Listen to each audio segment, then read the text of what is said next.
por ese valle de sombra y de muerte. Pero yo creo que todos hemos pasado alguna vez un valle de sombra y de muerte, un valle de oscuridad. Me acuerdo uno de los momentos más horrorosos de mi vida, que hasta fue tan fuerte que hasta después empecé a escribirlo, lo escribí. Y por mucho tiempo me ponía a leerlo y ya me sentía fatal, me sentía mal, sentía que ese momento como si volviera a vivir, a revivir ese momento, porque todavía no estaba sanado. Porque cuando está sanado es como una cicatriz, ¿verdad? Que uno puede mirarla y recordarse, aquí fue cuando me caí con la bicicleta y me dolió mucho, me tuvieron que coser, pero ya está sanado. Me acuerdo de lo que pasó, pero no me duele. Así es. Y recuerdo un momento, yo tenía unos 20 años más o menos, y bueno, eran tiempos en los que no andaban cosas buenas, y consumimos con un amigo una droga muy fuerte y muy fea, horrorosa. No sé si alguno escuchó hablar de los cogumelos. Es un hongo que sale del estiércol del cebú, específicamente, porque el cebú tiene algo en su jugo gástrico, y cuando sale ese hongo es un alucinógeno muy poderoso. Y no es como si como el alcohol que uno pierde la conciencia, sino por el contrario, a diferencia de otras drogas, te hace tener una conciencia y un recuerdo muchísimo más fuerte que el que uno tiene normalmente. Literalmente te lleva a otra dimensión, así, como se lo estoy diciendo, a otra dimensión, y es como estar en el infierno, literalmente. Y yo pensaba que me moría, se me había metido en la cabeza, no era que me iba a morir, pero era tan fuerte eso que se me había metido en la cabeza que me iba a morir. Y me caí, me tiré, me desvanecí, quedé tirado en la calle, y mi amigo, ahí estaba con mi amigo Claudio, que los dos estábamos en este asunto, y él estuvo todo el tiempo conmigo, nunca me dejó, y él me decía, por favor, levántate, por favor, levántate, por favor, levántate. Y yo le decía, llama a mi mamá y dile que la amo, me voy a morir. Y fue horrible. Y así estuve 12 horas con esa sensación. Les aseguro que fue horroroso. Y personalmente, yo dije, esto no lo tomo nunca más.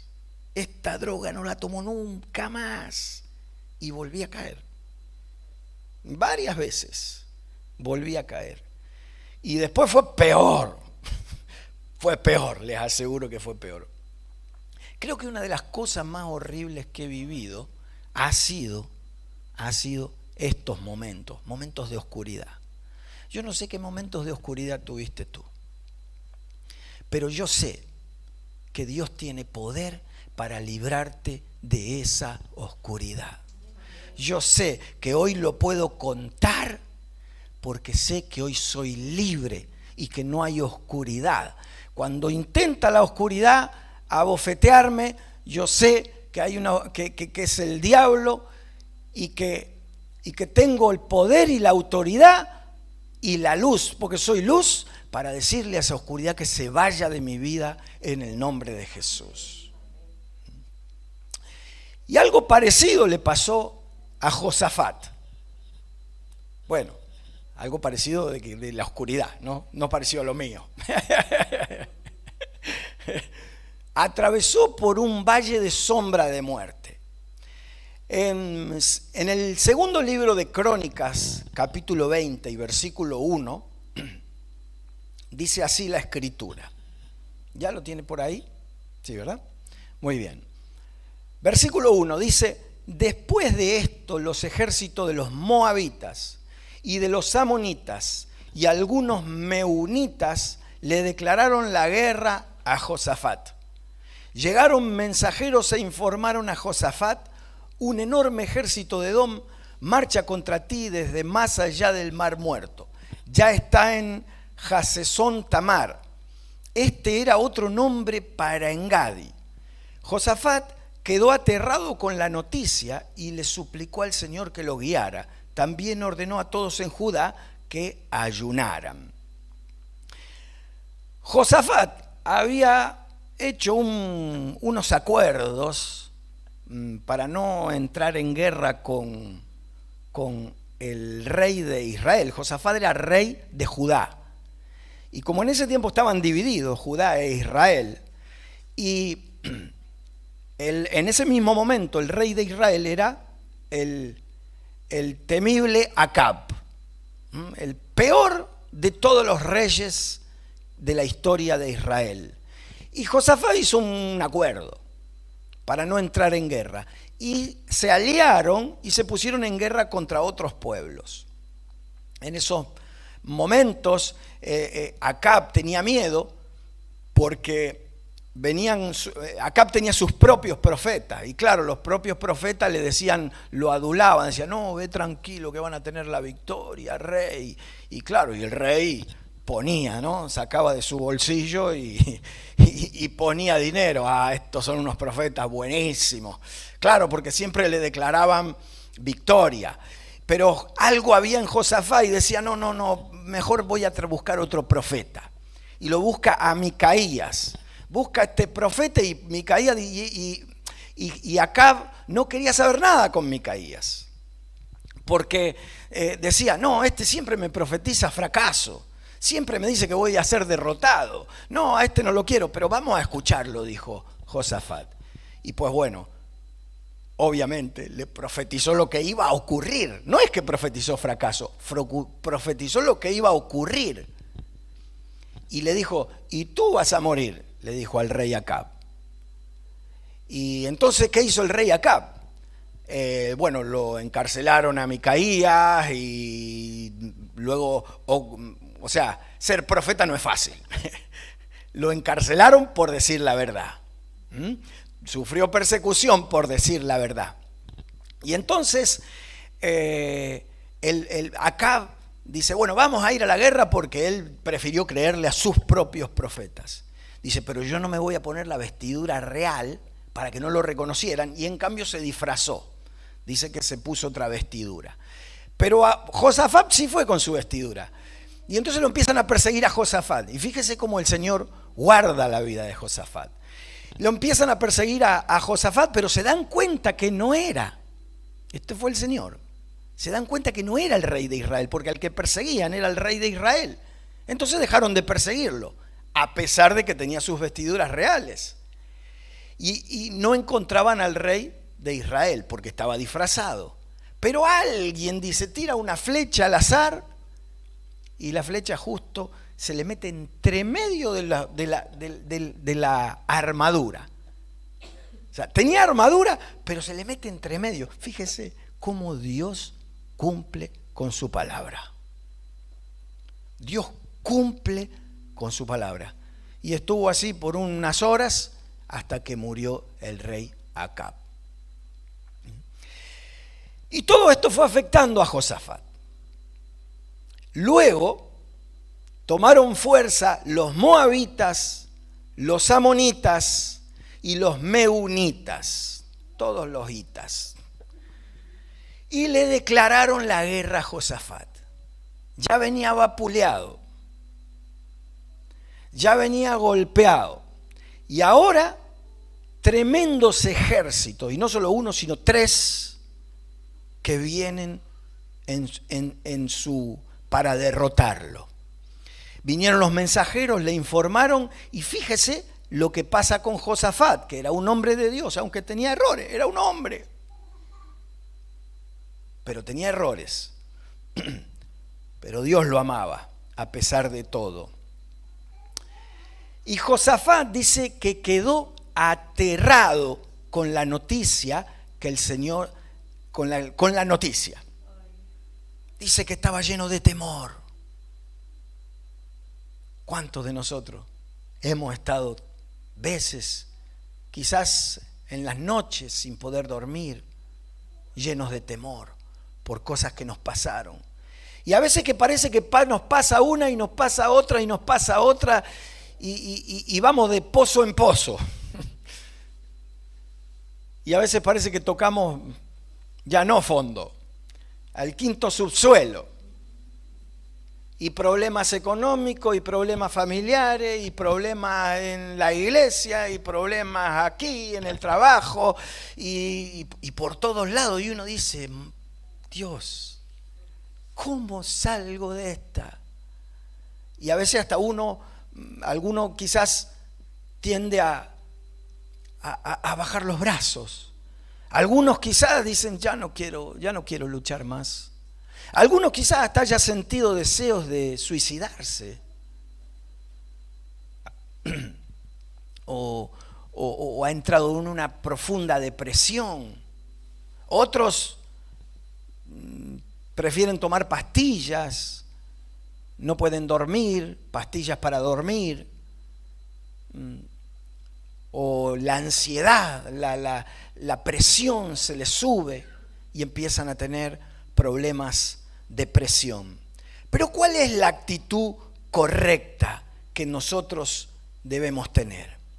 ¿Cuál es la actitud que tuvo Josafat? Y eso es interesante mirar en la Escritura cómo Josafat reaccionó o mejor dicho, actuó conforme a lo que estaba pasando. Josafat no negó su sentimiento. Se sintió aterrado, dice la Biblia. Tenía miedo, estaba lleno de temor. Pero fíjense la actitud que él tomó. En primer lugar, no te dejes dominar por tus temores, porque él no se dejó dominar. Sí, estaba aterrado. Sí, dio miedo. Sí, uno puede sentir todo el peso de la oscuridad del enemigo. Jesús, ¿habrá tenido miedo cuando lo iban a crucificar? Sí lo tuvo.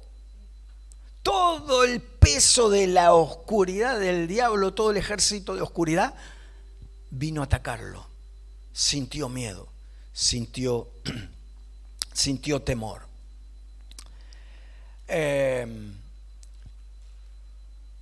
Jesús no se dejó dominar, Josafat tampoco. Dice, no se dejó dominar por los temores. ¿Y qué fue lo que hizo? Suplicó al Señor y puso su fe a trabajar. Se puso a clamar a Dios. Se puso a orar a aquel que sabía que podía librarle, al único que podía librarle. Nadie ni nada puede librarnos de lo que el Señor nos puede librar. Gloria a Dios por tantos medicamentos. Pero Dios puede hacer cosas muchísimo más poderosas que un medicamento. Gloria a Dios por los médicos, pero Dios puede hacer cosas mucho más grandes y más impresionantes que los médicos. Porque Él es el creador de la medicina, Él es el creador de los médicos, Él es el creador de la ciencia, en realidad. O sea, la ciencia avanza, pero muchas de las cosas que hacen es descubrir las cosas que Dios creó, las cosas que ya están, ya existen. Y la ciencia lo único que hace es reconocer que sí, que existe, que es real, que hay cosas que antes no la podíamos ver, pero que existen. Como aquellos que dicen, encontramos un planeta. Hace poco aquí en el observatorio de aquí se descubrió un planeta. No sé si supieron esto. A veces me gustan todas esas noticias. Y claro, en el observatorio de Almería, en Calar Alto, ¿verdad? Que es de Almería, ojo, que es de Almería. ¿Pero qué descubrieron? descubrieron algo que Dios ya lo creó Él. Él lo está mirando así y está dejando que el hombre vaya descubriendo cosas. Entonces, la ciencia, el hombre descubre cosas que Dios ya las hizo. ¿Qué hizo Josafat? Suplicó al Señor y puso su fe a trabajar. Pidió ayuda, pidió la guía del Señor. Señor, guíanos. Señor, guíanos. Y puso su gente a ayunar y dijo, aquí vamos a ayunar. Sin lugar a dudas que en el ayuno hay un poder mucho más fuerte que cuando hay una oración sin ayuno. Una oración con ayuno es más poderosa que una oración sin ayuno. ¿Por qué? Pues porque es una forma de morir a uno mismo, de morir a uno de los placeres más fuertes que tenemos, que es el placer y la necesidad de comer. Esa es la más fuerte que tenemos, porque 3, 4, 5 horas que estamos sin comer y ya estamos desesperados. ¿Verdad? Y lo hacemos, no pasan más tiempo que ese. En cambio, otras cosas puede pasar más tiempo, quizás. Entonces, quiero decir con esto lo poderoso que significa ayunar. Dios está mirando, mi hijo, mi hija está privándose de algo que le apetece fuertemente para adorarme, para estar conmigo. Eso es el significado del ayuno. Entonces, no es que Dios no escucha cuando no ayunamos, claro que escucha, pero cuando uno ayuna, la oración resulta ser más poderosa y más impactante sobre nuestra propia vida en primer lugar.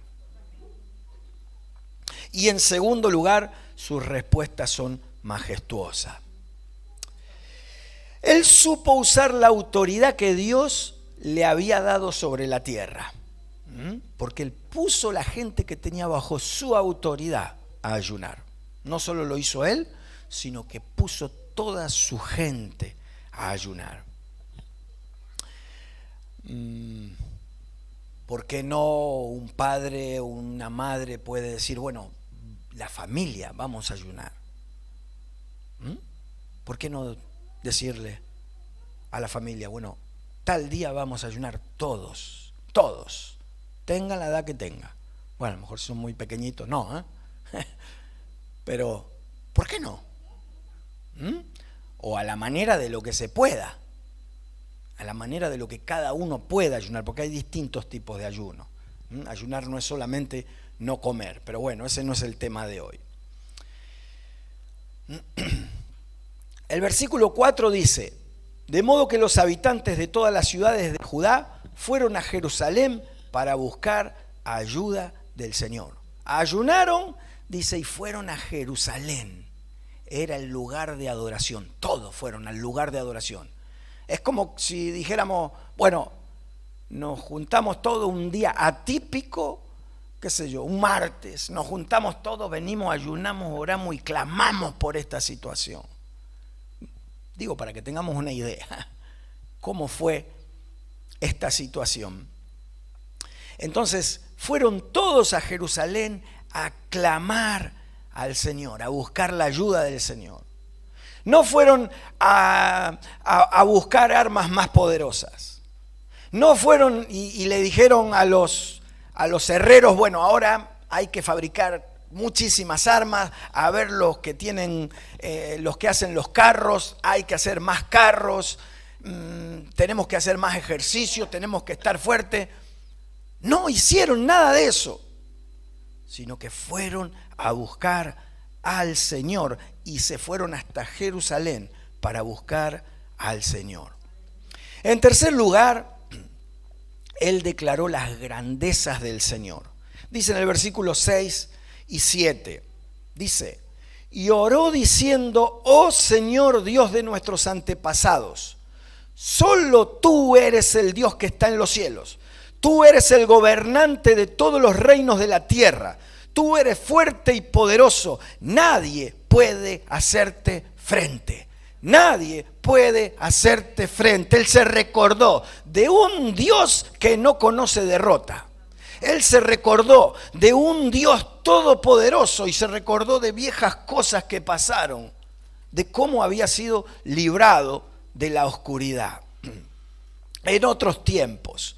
Y sigue y dice, oh Dios nuestro, ¿acaso no expulsaste a los que vivían en esta tierra cuando llegó tu pueblo Israel?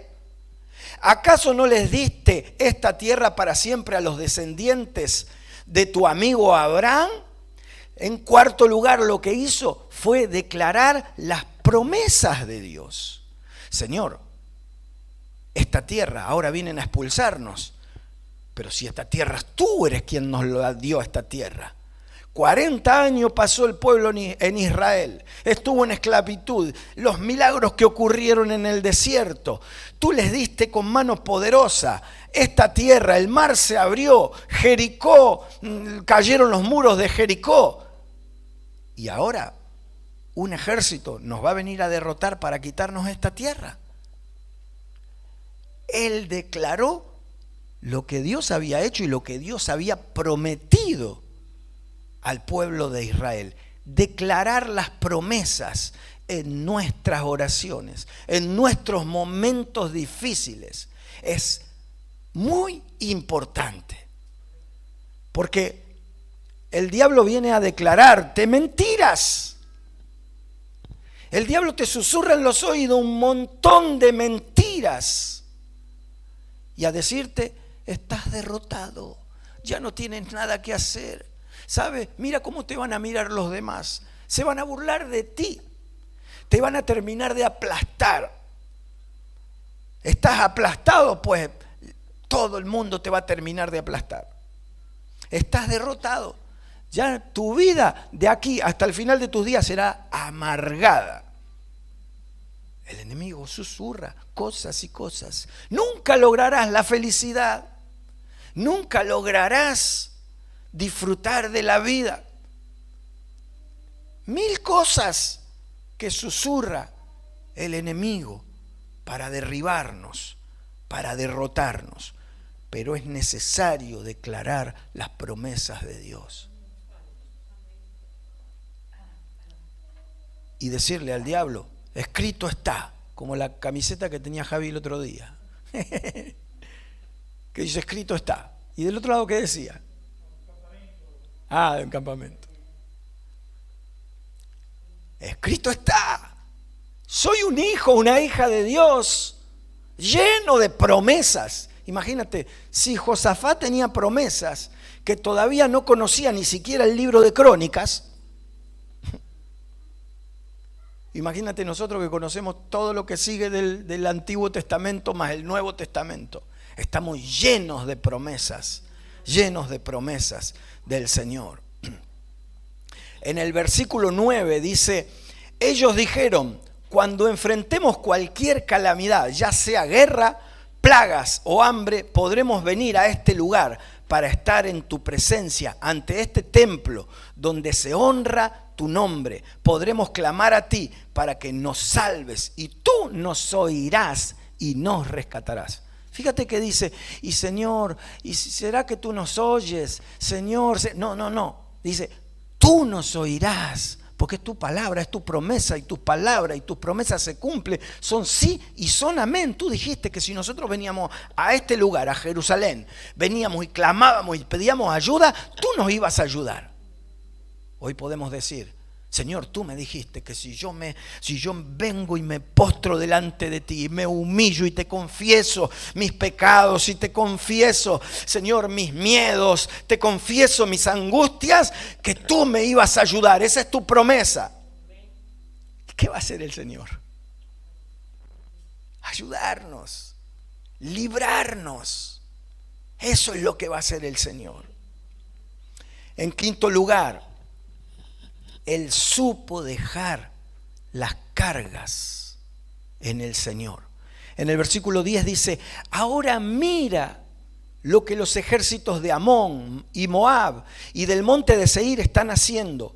Tú no permitiste que nuestros antepasados invadieran estas naciones cuando Israel salió de Egipto. Así que las rodearon y no las destruyeron. Mira cómo nos pagan ahora, porque han venido para echarnos de tu tierra, la cual nos diste como herencia. Oh Dios nuestro, no los vas a detener. Somos impotentes ante este ejército poderoso que está a punto de atacarnos. No sabemos qué hacer, pero en ti buscamos ayuda. Este último versículo, mira. Señor, somos impotentes. En otras palabras, Señor, sin ti estamos hechos pedazos. Sin ti somos muertos. Supo reconocer su debilidad. Y eso es importante. Porque en nuestra debilidad el Señor se fortalece. Si Josafat hubiera ido y hubiera dicho, Señor, yo sé que tenemos unos carros tremendos, yo sé que tenemos unas armas, lo vamos a reventar. Pues si hubiera dicho así, el Señor le hubiese dicho, bueno, perfecto, ve tú. Yo me quedo aquí mirando a ver cómo tú peleas. Pero cuando reconocemos nuestra debilidad, Dios dice, tranquilo. Te agradezco por reconocerte débil. Y sigue diciendo, no sabemos qué hacer. ¿Cuántas veces nos habremos sentido que no sabemos qué hacer? ¿Cuántas cosas nos pasan en la vida que no sabemos qué hacer?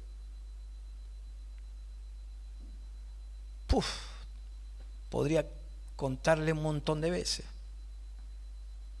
No sé, en el año cuántas veces me pasan cosas que no sé qué hacer. Y a veces uno piensa que tenemos que saber hacerlo todo. Y no lo sé hacer todo. No sabemos hacerlo todo. Es Él el que lo sabe todo. Tenemos que aprender a escuchar justamente su voz, que es el punto número 6. Versículo 14. Dice, el Espíritu del Señor vino sobre, fíjese, ¿cuándo vino el Espíritu del Señor? Cuando reconocieron la debilidad. Cuando dijeron, Señor, no sabemos qué hacer. Ahí dice que vino el Espíritu del Señor sobre uno de los hombres allí presentes. Se llamaba Jaasiel, hijo de Zacarías, bueno, no importa quién era. Versículo 15, dice, escuchen habitantes de Jehová y de Jerusalén. Escuche rey Josafat. Porque era rey terrenal, no el rey de reyes era el que estaba hablando. Esto dice el Señor. Esta es una poderosa palabra, presta mucha atención. No tengan miedo, no se desalienten por este poderoso ejército, porque la batalla no es de ustedes, sino de Dios. Mañana marchen contra ellos, los encontrarán subiendo por la cuesta de Cis al extremo del valle que da al desierto de Jeruel. Sin embargo, ustedes ni siquiera tendrán que luchar. Tomen sus posiciones, luego quédense quietos y observen la victoria del Señor. Él está con ustedes, pueblo de Judá y de Jerusalén. No tengan miedo ni se desalienten. Salgan mañana contra ellos porque el Señor está con ustedes. ¡Wow! ¡Qué hermoso escuchar una palabra así! Necesitamos aprender a escuchar. Una de las cosas que nos pasa es que no escuchamos. ¿Por qué? ¿Saben por qué no escuchamos? Porque no esperamos. Porque nos cuesta esperar. Estamos en un tiempo, vivimos en un tiempo que nos cuesta esperar. Nos cuesta esperar la respuesta y antes queremos responder nosotros. Y antes queremos hacer las cosas como nosotros pensamos, como nosotros creemos que deben ser. Pero el Señor les dijo, tranquilo, la batalla no es de ustedes, es mía. Ustedes reconocen que no pueden. Ustedes reconocen que son un ejército poderoso. Ustedes reconocen que esta lucha sin mí no la ganan. Perfecto. Déjenme a mí, dice el Señor. Déjenme a mí. Y esa es la mejor posición que podemos tomar. Cuando nosotros le dejamos algo a Dios, que nosotros podamos dejar a Dios que actúe. A veces también oramos por una cosa y oramos, al otro día oramos lo mismo y le pedimos oración a uno, a otro, a otro, a otro, a otro, a otro, a medio mundo por lo mismo. Imagínate lo que tenemos hijos, que venga tu hijo y te diga, no sé, papá, quiero ir a tomar un café contigo. Ah, bueno, hijo, vamos a hacer una cosa el día miércoles por las 8 de la mañana vamos a tomar un café. A los 5 minutos, papá, quiero tomar un café contigo. Ya te he dicho que el miércoles quedamos que a las 5 vamos a tomarnos un café. A los 5 minutos, papá, quiero tomar un café contigo. Ya uno va a pensar que su hijo le pasa algo malo. Y si viene por cuarta vez a decir, papá, quiero tomar un café contigo, yo creo que ya estaría llamando al psiquiatra. ¿Verdad? ¿Y por qué repetimos las oraciones tantas veces, las mismas cosas con Dios? Si Él ya nos escuchó. Cuando Dios nos da la certeza de que Él escuchó, cuando estamos orando, sabemos que Él escucha, pues ¿cuántas veces lo vamos a repetir?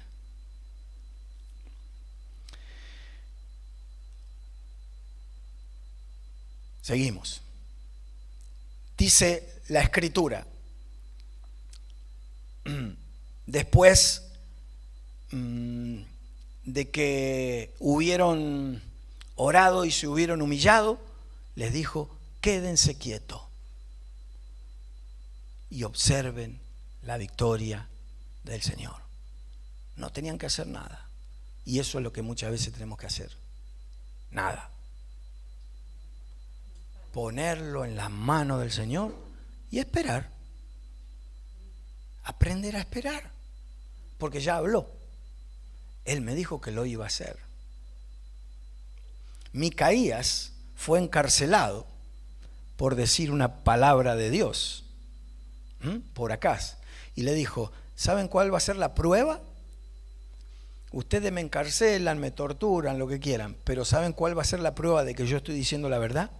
Cuando vean que su rey no vuelve a casa. Y dicho y hecho, fue lo que pasó. Entonces, la prueba es que Dios va a obrar. Si Él nos dijo, quédate quieto, déjamelo en mis manos y quédate quieto y no hagas nada, deja que Dios lo haga. No nos metamos donde Dios tiene que hacer las cosas. A veces hablamos con personas y uno se encuentra ante problemas tan grandes que tiene la gente. Y dice, ¿qué le digo? ¿Qué le digo? Pues mejor que no inventemos nada. No digamos nada. A lo mejor es un abrazo nada más lo que hay que darle. O decirle, déjame orar por ti. Pero no inventar nada, no ponernos en el lugar de Dios. Eso es no ponernos en el lugar que le corresponde al Señor. Dejemos que Dios haga la obra. Él nos va a librar de nuestro enemigo. El capítulo 7 dice, el punto 7 dice que nos enseña lo que luego de escuchar la palabra hicieron Josafat y su ejército. ¿Sabe lo que hicieron? Adorar al Señor. Dice en el versículo 18, dice, Entonces el rey Josafat se inclinó rostro en tierra y todo el pueblo de Judá y de Jerusalén hizo lo mismo en adoración al Señor. Imagínense el ejército adorando al rey. Dejaron las armas a un costado y empezaron a levantar los brazos alabando al Señor. Versículo 19 dice: después los levitas de los clanes de Coat y de Coré se pusieron de pie para alabar a viva voz al Señor. A viva voz, ya la garganta que le explotaba. Dios de Israel. Versículo 21. Después de consultar con el pueblo, el rey nombró cantores que caminaran delante del ejército cantando al Señor y alabando por su santo esplendor. Esto es lo que cantaban: den gracias al Señor. Había una canción que decía: demos gracias al Señor, demos gracias al Señor. Algunos la conocen. Su fiel amor perdura para siempre. Josafat, ¿qué estás haciendo? Jefe del ejército. Tienes que levantar ahí unos soldados bien, así como Alexander, bien petado, armado hasta los dientes. Está levantando cantores, gente que alabe a Dios, gente que adore. ¿Por qué? ¿Por qué? Porque la adoración es guerra. No queremos cantar aquí sencillamente. No queremos que haya simplemente gente que toque un instrumento o gente que cante. No sirve. No nos alcanza.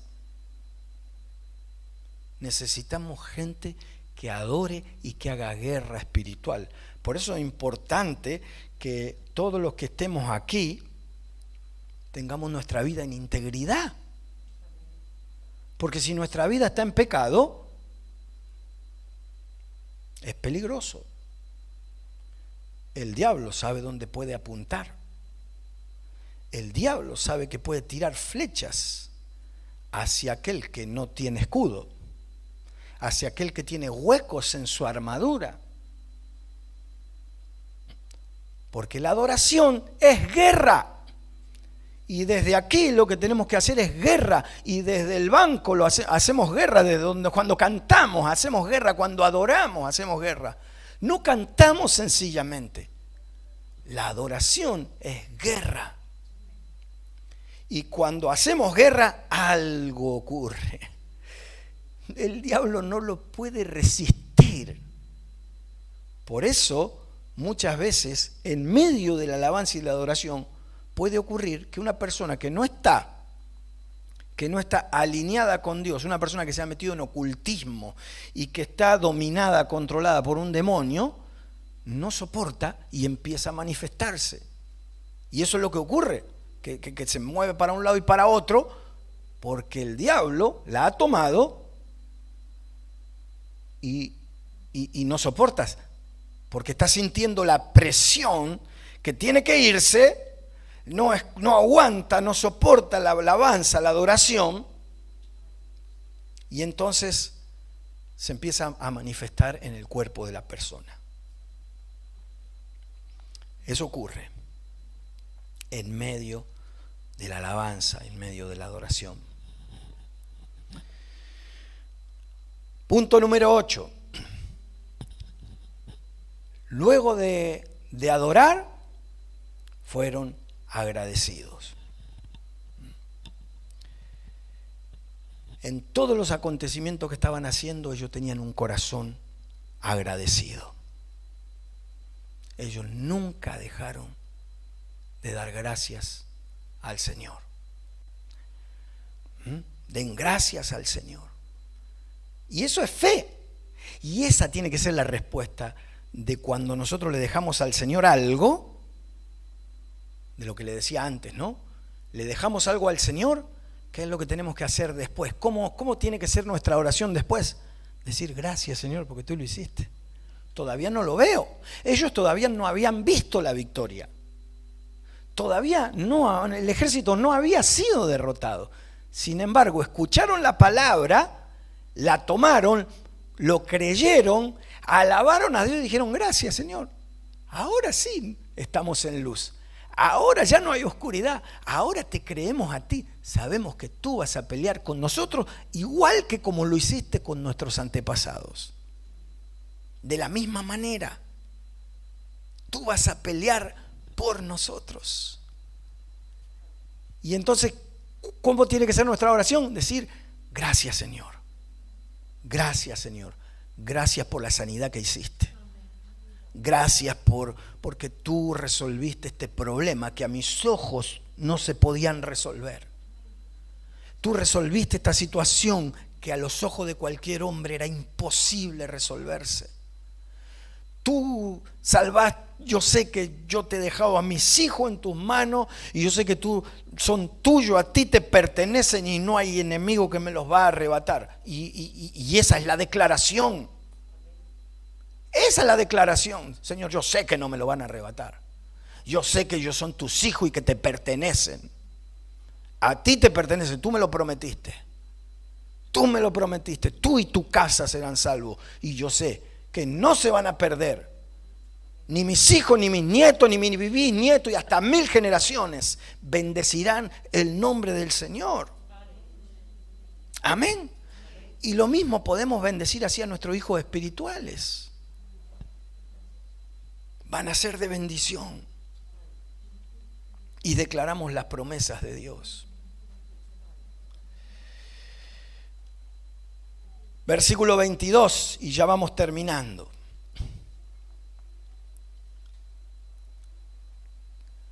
Dice, cuando comenzaron a cantar y a dar alabanzas al Señor, hizo que los ejércitos de Amón, de Moab y del monte de Seir comenzaran a luchar entre sí. Los ejércitos de Moab y de Amón se volvieron contra sus aliados del monte de Seir y mataron a todos, a cada uno de ellos. Después de destruir el ejército de Seir, empezaron a atacarse entre sí. ¿Quién se hubiera imaginado esta respuesta? Ahora, a veces tenemos el problema de que le queremos decir a Dios lo que tiene que hacer. Pero es Dios el que sabe cómo lo tiene que hacer. Josafat nunca le dijo, Señor, mira, tú puedes hacer esto. Si ellos vienen por la montaña aquella y nosotros vamos por detrás, los rodeamos, no le dio ninguna idea al Señor. Sencillamente le dijo, no sabemos qué hacer.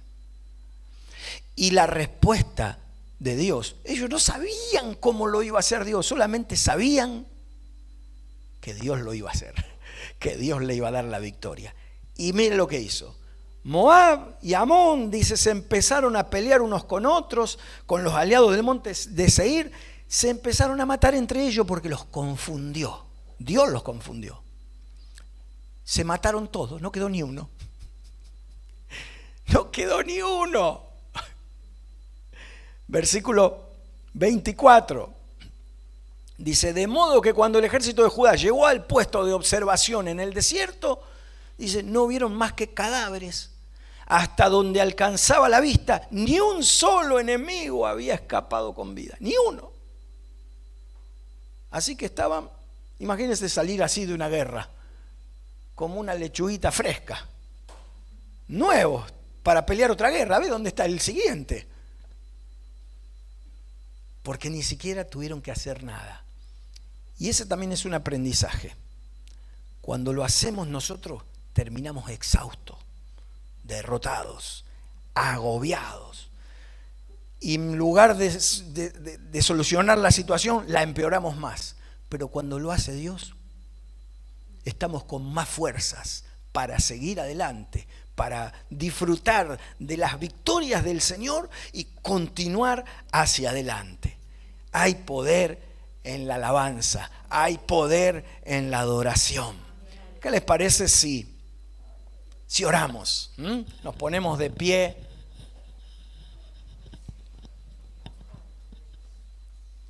Aleluya. No sé si se puede poner una música instrumental.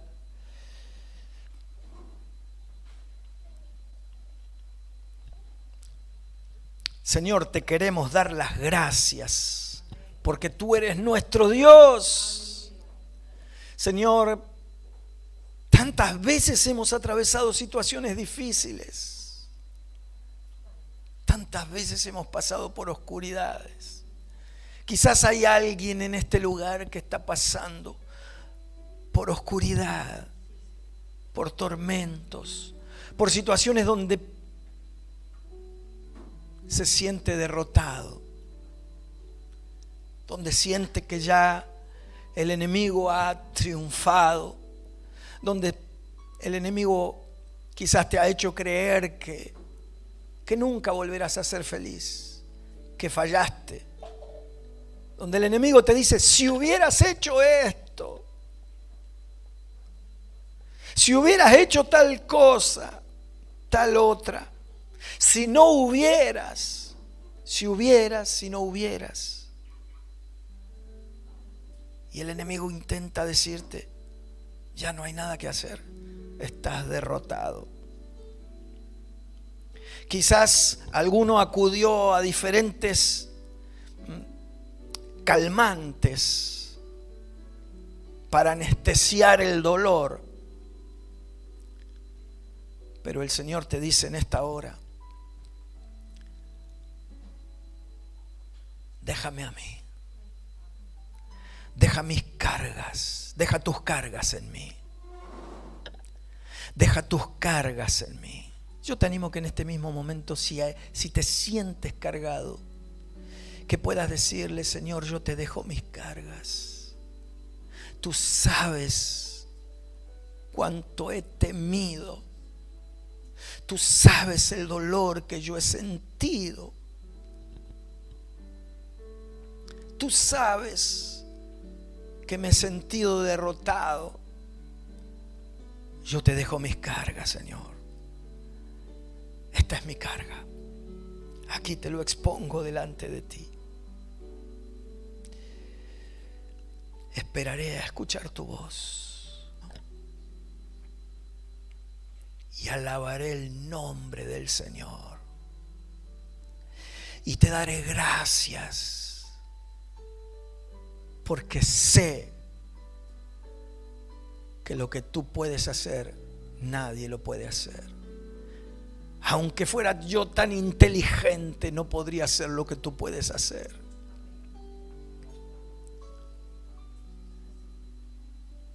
Sé que tú eres quien se encarga de derribar los ejércitos que han venido contra mí. Y ahora me libero del temor. Yo rechazo el temor, lo echo fuera de mi vida. Fuera todo temor, todo terror, lo echo fuera en el nombre de Jesús de mi vida. Creo en ti. Creo en tus promesas. Creo en el propósito para mi vida, para mi casa, para mi familia. Creo en el propósito y en tus promesas.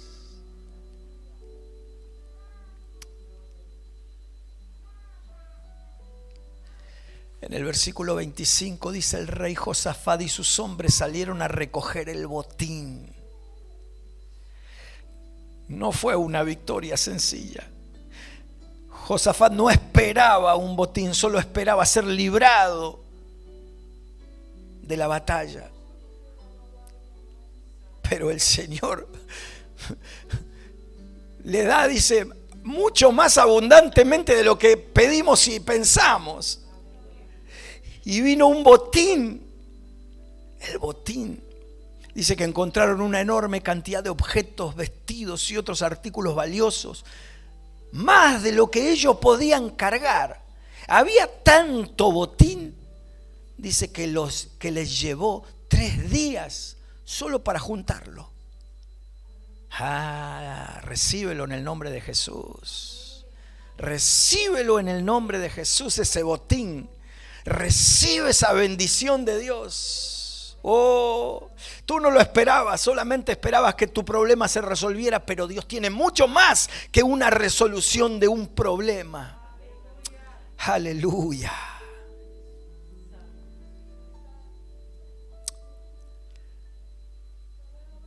Y sigue, porque cuando Dios hace algo, es ilimitado. Y dice en el versículo 26, dice que al cuarto día se reunieron en el valle de la bendición, el cual recibió ese nombre aquel día, porque allí el pueblo alabó y agradeció al Señor. Aún se conoce como el valle de la bendición hasta el día de hoy.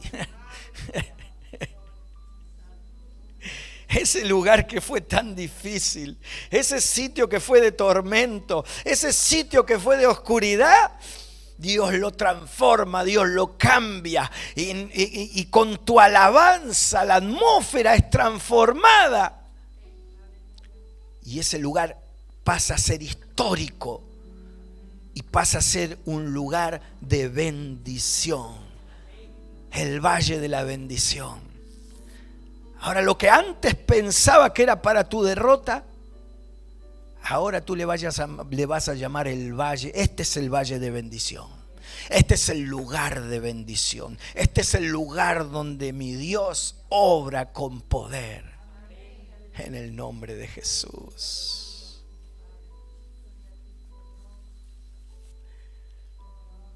Sigue diciendo: luego todos los hombres volvieron a Jerusalén con Josafat a la cabeza, rebosando de alegría porque el Señor les había dado la victoria sobre sus enemigos. Entraron a Jerusalén al son de arpas y liras y trompetas y se dirigieron al templo del Señor. Una vida de alabanza. Una vida de alabanza. Recuerda, no cantes simplemente. Alaba. Y aún siguió la bendición. Sigue diciendo en el verso 29. Cuando todos los reinos vecinos oyeron que el Señor mismo había luchado contra los enemigos de Israel, el temor de Dios se apoderó de ellos y ya ningún enemigo quería atacarle. Así que el reino de Josafat tuvo paz, porque su Dios le había dado descanso por todo el territorio. Descansó de la guerra. Recibe la paz en el nombre de Jesús. Recibe la paz que Dios tiene para ti, creyendo en las promesas de nuestro papá. La paz alcanza tu vida en el nombre de Jesús. Deja que la paz alcance tu matrimonio, tus hijos. Deja que la paz alcance toda tu casa, tus padres, tus hermanos, tus vecinos. De tal manera que el enemigo sepa que no se puede meter fácilmente con un hijo, con una hija de Dios.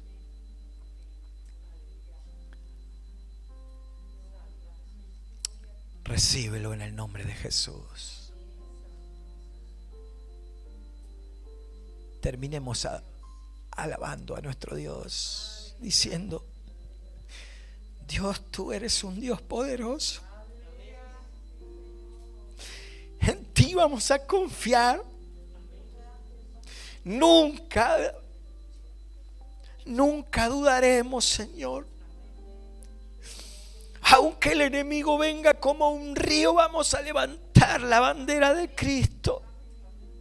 Sabemos que tenemos al vencedor de nuestro lado y aquel que nos ha hecho más que vencedores. Gracias, Dios. Tú estás de nuestro lado. Y si tú estás de nuestro lado, ¿quién puede contra nosotros?